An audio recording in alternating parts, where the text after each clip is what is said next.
I think most of you recognize these folks, but just in case you don't, quick introductions. The sporting director of Arrow McLaren IndyCar team and the winner of the 2013 Indianapolis 500, Tony Kanaan. Tony, thanks for being here. Appreciate that. The CEO of McLaren Racing, Zach Brown. Kyle Larson, the 2021 NASCAR Cup Series champion and the driver of the number 5 HendrickCars.com Chevrolet for Hendrick Motorsports. The guy in the middle, Rick Hendrick, owner of Hendrick Motorsports and chairman and CEO of Hendrick Automotive Group. And all the way down, Jeff Gordon, 4-time NASCAR champion and vice chairman of Hendrick Motorsports. And Zach, we're going to let you tell everybody why we're all here today, please. Well, based on when I arrived, I think we've given it away. But I love to hear it, so I will repeat it again. We have some unfinished business to try and win the Indy 500, and of course the NASCAR race following a couple hours later, to be partnering with Mr. H and Hendrick Motorsport, being sponsored by HendrickCars.com, working very closely with legendary Jeff Gordon, and of course having a current legend in our race car, and Kyle Larson is a privilege and an honor, and very excited. And I think to do it along with Chevrolet, who's both of our partners, is very important, and excited to put on an even better show than I think we did this year. Well, thank you, Zach. Kyle, he mentioned the phrase unfinished business. You're going to do this again in 2025. What are your goals and expectations now, knowing what you learned this last time around? I would say my goals would be to complete 1,100 miles, or get to do both. That was a really important thing for me to get to do both races, and we didn't get that chance this year, unfortunately, due to weather. So as he said, kind of felt like unfinished business, and just really want to get the chance to do what the others have done who've attempted the double. So super grateful for the opportunity once again. Thank you to Mr. H and everybody at Arrow McLaren as well for getting this deal together for me, and let me try and live out another dream of doing the double. It was really cool to do the Indy 500 this season, but to me it's all about getting those 1,100 miles. Mr. Hendrick, this was the story of the year in motorsports leading up to it. Let's take a look at it from the sponsorship side. As a team owner, I know that's pretty important. How impactful was this? It was way more than we expected. The response, for Hendrick Cars, it was, we measure all of the leads and all of the follow-up after the race and during the race. And even before the race in practice, it was just blowing up our internet. So it worked out really well for Hendrick Cars, and it was a real honor to be at Indianapolis. I think this year I won't be quite as nervous as I was last year walking in, but Roger Penske and the track welcomed us with open arms, and NASCAR supported us, and I think it was good for both organizations. And it was unfinished business, and we're looking forward. Zach and his team, I know I have run extra cars before in my career, and I didn't expect to have the quality I should have, but Arrow McLaren gave us exactly the same equipment that they were racing, and the other cars and the speeds were there, and the team was just motivated, jacked up, excited as we were, and it couldn't have been a better marriage going into that race. And weather just cost us a lot. And speaking of the weather, it obviously interfered with Kyle's participation this year in the 600. I know you wanted to touch on that. Yeah, we're going to run the 600. We will be here for the 600. If that means having to cut the race short in Indy, we will, because my commitment to NASCAR is that we're in NASCAR, and that's where we run for the championship. And so if weather catches us, Tony will get in the car, and when I don't know whether he'll. What are you laughing at? You're not going to stop? Tony. Oh, Tony. Okay. Laughing at me. Tony's praying for rain.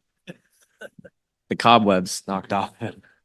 Jeff, before we get into the logistics question, the fact that Tony's down here laughing about being the backup driver, I saw you sort of wince. No, no, Jenna wins over there.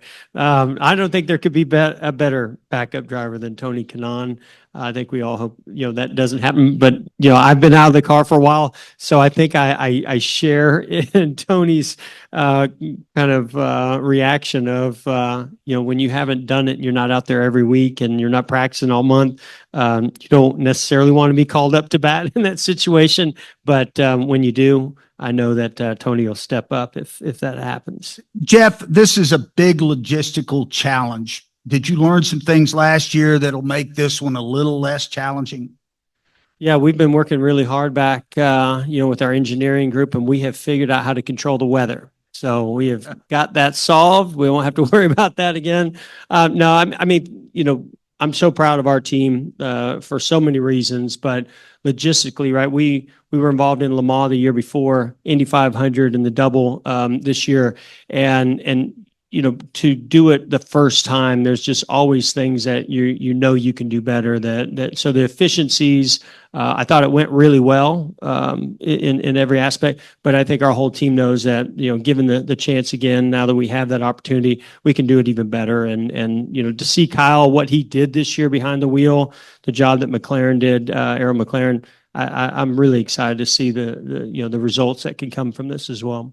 Zach, how did this benefit both series and both events, the Coca-Cola 600 and the Indy 500? There was a tremendous amount of crossover here.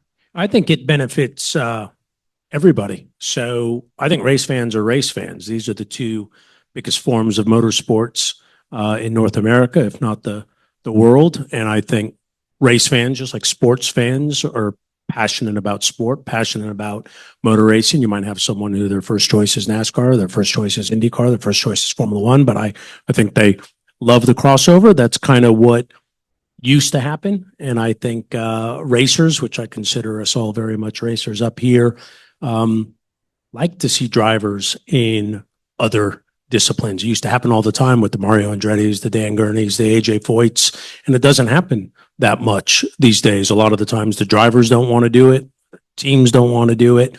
And so it's pretty cool to find two groups and a racing driver who's, put me in, coach. If it's got a steering wheel, I want to race. And I think the fans love it. I think it raises awareness for both series and raises great awareness for the IndyCar teams, the NASCAR teams, and all the partners associated with us. Tony, as a past Indy champion, 2013, you were able to watch this operation really close last year. What impressed you about Kyle's performance last year and overall? Well, I think he made my life a lot easier. They call me the coach, but when you have a good driver, they make you look good. I think I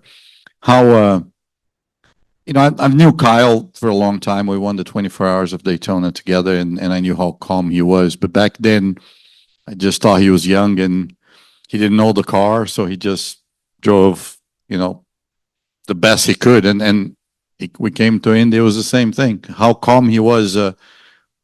He was so calm that he made me extremely nervous, which is not a good thing.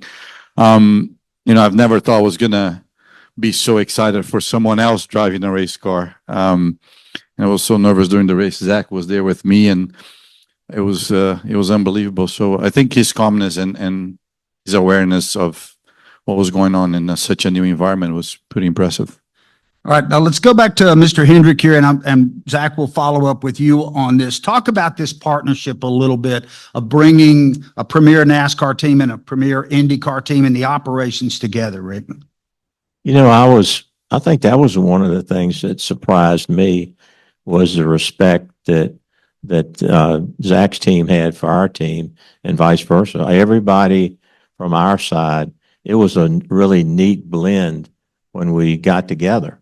I mean, everybody worked hand in hand, and it was just, here's our goal, this is how we get there. But it felt like I have known those teammates for years, and just planning on Arrow McLaren's part, on our folks. We, like Jeff said, we had 5 airplanes up there, and I had to bum a ride home, and because everybody left me because Told you we could do it better. You need to work on that part. But no, it's a lot that goes into that, from practice to running, laps. And I mean, Kyle just blew everybody away. But then the prep, Tony's coaching, but the prep of the car and the engineers talking to, Kyle. And, it was just amazing. I've never seen two groups come together and the culture is kind of mess and everybody just worked really hard. And, from Charlotte Motor Speedway, doing whatever they could do to get us here and to the track with escorts, and, same with Indy. Everybody just tried so hard, and I appreciate NASCAR's position and the support they've had. And we talked about it's good for NASCAR and IndyCar.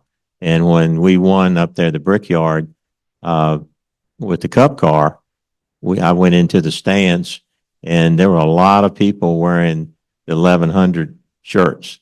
And so we had a big crossover of fans, from IndyCar fans, NASCAR fans. So each watched the races. So I think it promoted both, sports. And so we're looking forward to a non-rain event, hopefully, and going back and finishing the job.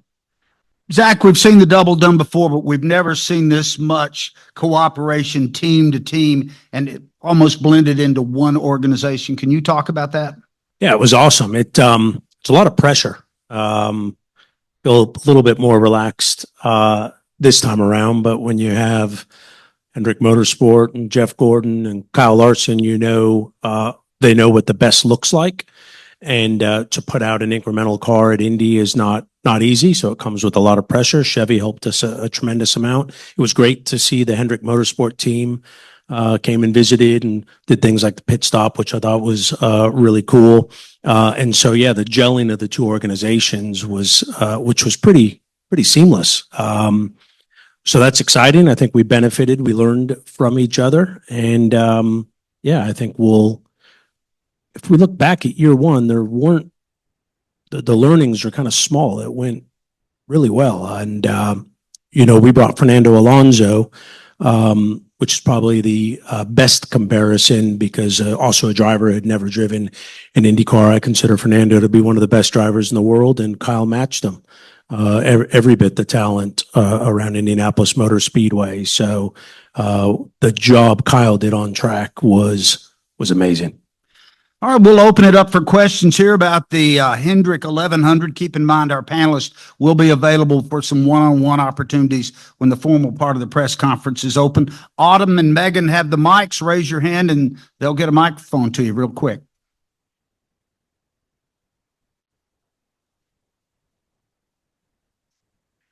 Mike Embry from Auto Week. Rick, this is an obvious question, but I guess it has to be asked. If it rains at Indy, the race starts, Kyle is leading with two-thirds of the way through the race, but you got to go to Charlotte. Are you going to do that? Yes, sir. Make my life easy. I'll just finish the job. He'll get another ring for us. Question was, were we going to stop, bring him back to Charlotte for the 600? Correct. Yeah. Yeah. Would Take you? him out of the lead if he's leading. Steve Phelps, you want to answer that question? You're not going to answer that? Getting out of the car, you're leading. Say yes. Yeah, I Yes. mean, We made listen, I made that commitment now. yeah. We're going to be here, Charlotte.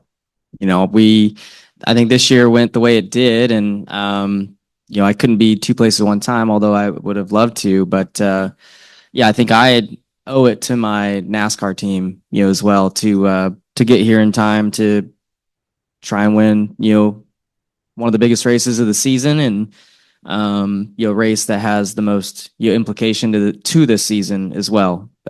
So yeah, I mean, right now I'm okay with it. All right, Bruce. Bruce Martin of NBCSports.com. Kyle, are you going to participate in the open practice in October at the Speedway as a refresher, or Tony, will you be doing that? I'm not sure about the test in October, but we're both gonna have to do a refreshment at some point. So not sure how to think about that, but the rules are that if you don't race an oval prior to the 500, you have to. We have a test, an open test at the beginning of next year. I think it's April or May. Doug will April. That's probably when I'm doing my whatever they call refreshment or. Refresher test. I'll leave Kyle with the new tires. You'll give me the junk tires and we'll do 30 laps each. But Kyle, how important is that to be part of the open test in order to get the reacclimated to the Indy car? Although it didn't really look like it took you long to get acclimated to it in the first place. Yeah. After going through the whole experience, for gosh, the past year or whatever, and the extra testing that I did besides, I think it was October maybe of last year, and then we went to Phoenix and then did the open test. I think, I realized that the cars are very similar, so there wasn't much of a learning curve. So I think I would be okay with just doing the April event next year. Other questions? Okay. Let's go back to Mike one more time here. Thank you, Autumn. Kyle, last year, what was more stressful for you, kind of figuring out how to race in the pack and the 500, or sitting there Sunday and watching the rain pound down on the racetrack? Definitely the weather. Nothing really stressed me out too much about anything. I was more stressed leading into, my first laps in an Indy car, just not knowing what that might be. But then once I got in it, it was fine. So there was zero stress after the first laps I made in an Indy car as far as driving, whether it be qualifying or practice or the race. But yeah, when I just remember, like the forecast looked terrible all week, right? For Sunday. And it's like, surely, it's going to stay really bad. And the Indy 500 will rain out and I'll go do the Coke 600 and then come back and do the Indy 500 on Monday. And then, it starts raining and you're like, all right, everything's on schedule here like it should be. And now the storm's like rolling through quicker than I think we all expected. And I'm like checking my phone every 2 minutes, it seemed like, and hoping that the rain was just going to linger, for another hour, probably would have saved me. But that didn't happen. And then, I mean, my mood before the race wasn't the greatest because, I was expecting it to be different. I thought the rain would hang on and I'd still get the chance to do both, but that didn't happen. So was not in the best of moods leading into the race, but still was excited to get out there and run the Indy 500 no doubt. All right, Alan? Alan Cavana, so much money and planning and time and heart goes into this, and one rain cloud, one storm can ruin it all. We saw it. Did any of you can answer, but did any of you think, is this worth it to do it again when one rain cloud can just ruin the day? Can save the day as well. You can be leading in rains and they cancel the race and we win. So I think we take risks, right? Right, Mr. H, right, boss? Well, after we sat in the hangar and it was raining and we didn't get to run Charlotte, I thought, that's it, we're done. And then we kind of thought, well, we didn't finish the job and we loved the experience. And let's go do it. Let's go finish the job. And so I don't think it can rain twice like that. The same storm came to Charlotte and knocked us out here. But no, it was disappointing. I know for all of us that we didn't get in the car here in Charlotte, and it cost him the drivers' championship. We still got the owners' championship, but anyway, it's one of those things that competitors, we tasted what Indy's like, and we just really want to do 1,100 miles. I think everyone's missing the obvious question, which is my concern. Isn't the weather? But if Kyle wins, how much time does he have to drink the milk, kiss the bricks, and get here on time? Now we're talking. Yeah. That's I would the think- timing I'm I would think concerned about. By the way, that was the planning. When we were talking about this prior to the Sunday. That was the biggest stress factor, is what happens if he wins it. Jeff's responsible for that. So how much time does he have? Depends on how much Marcus and Phelps stall. Yeah, exactly. Jeff, we can send Kyle on this way and we can celebrate over there. We have time. I have no problem celebrating with you, TK. We've done it before, buddy. We can do it again. I do want to say, I don't think you can stress enough, the amount of attention to detail that it takes to put on, to do this collaboration and team up to do this event and do both races. And all that was talked about ahead of this race. And we went through worst case scenarios. And what made it so challenging this particular time is that, we didn't know if we were going to be doing this again. This could have been just a one-time event. It's Kyle Larson's potential, it's obviously his first, could be his only. Rick Hendrick had never been to the Indy 500 before. So this was not just an easy decision of, when it's raining, we just get in a plane and go to Charlotte. And so, I think the reason why I hear Mr. H and the decision making that's happening now is because we've been there, we've done it. We really hope it doesn't happen like it did this time and we run all 1100, but a decision has to be made, just like a decision kind of had to be made this year as well. All right, we'll wrap this in portion part. Well, we've got Bruce and then Jenna, then we'll go to our Zoom calls. Bruce? This is for Mr. Hendrick. What was the one big wow moment for you since that was your first Indy 500? Just to be on the grid and stand there with all the competitors. I mean, all the other teams and the number of people we had there, and just looking down the alley of people and 300,000 plus folks there, and just realizing that we had a car in that race. And I think Jenna said she got in it out there. Can you get in that car? Shocked, but I couldn't get out. That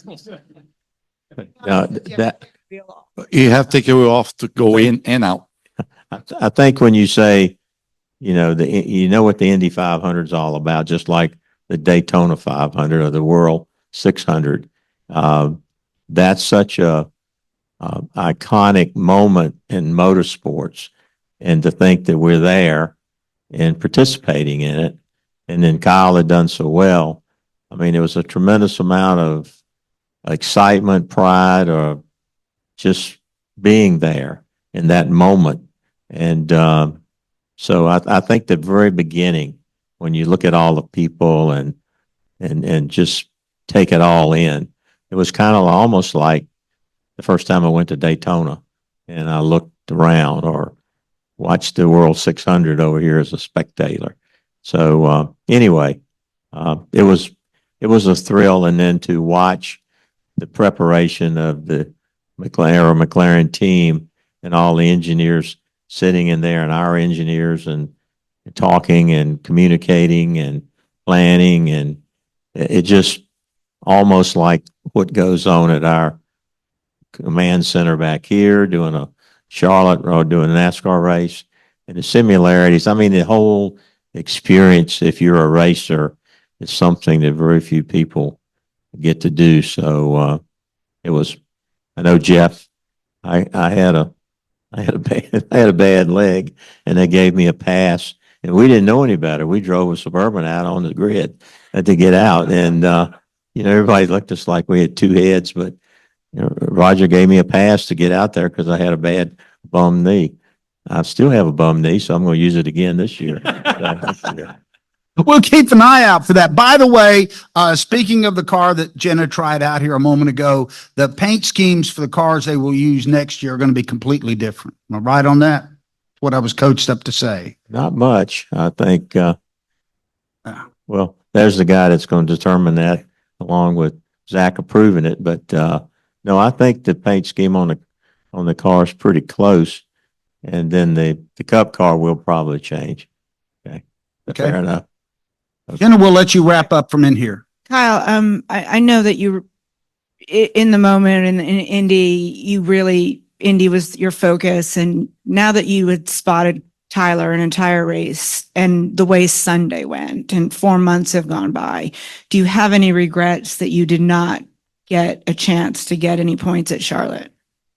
I would have loved to, obviously, but I think it's really easy for everybody to just look at one race too, and forget about all the races that I've crashed in or whatever that have also contributed to me. All I needed was one more point. You know, it could have been any race that could have got me that. So I don't view it as if I would have skipped Indy 500 and come here and run, you know, that's the one thing that's going to change my season. Obviously, it's very easy to pinpoint that, but I look at the broader picture of my season for sure.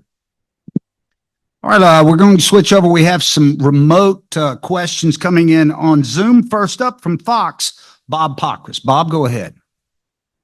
Yeah, for Kyle, what was it about the Indianapolis 500 that made you want to try it again, knowing that there could be weather and just the disappointment you felt in May?